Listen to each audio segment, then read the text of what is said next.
Welcome to our channel. Today we how to set up custom domains for a no-code app in Cloudflare. Quick tutorial step by step clearly. To set up custom domains for your no-code app in Cloudflare, start by logging into your Cloudflare account. Once logged in, navigate to the dashboard and select the domain you want to configure. Next, go to the DNS settings on the left sidebar. Click on the Add Record button to create a new DNS entry. Choose the type of record you need, typically an A or name record. If you are using a name record, enter the subdomain you wish to point to your app.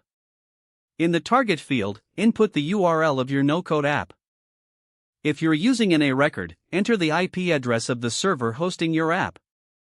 Ensure the proxy status is set to either proxied or DNS only, depending on your needs.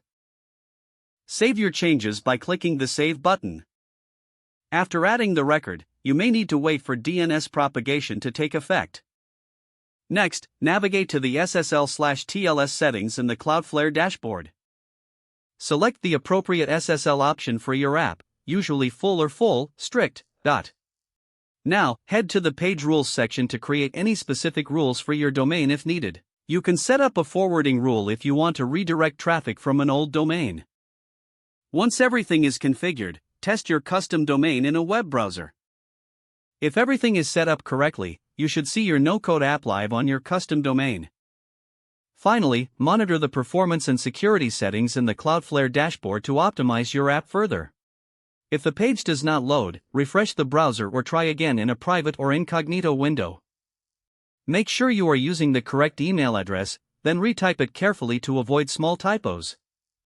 If your password is not accepted, use the reset option and create a new strong password you can remember.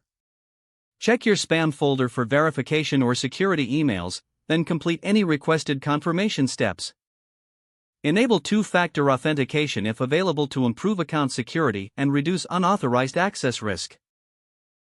After signing in, review your profile details so your contact information and settings are accurate and current. If you see an error message, note it down and try again after restarting your device and internet connection. Log out when you finish, especially on shared devices, to keep your account and payment information secure. If the page does not load, refresh the browser or try again in a private or incognito window. Make sure you are using the correct email address, then retype it carefully to avoid small typos. If your password is not accepted, use the reset option and create a new strong password you can remember.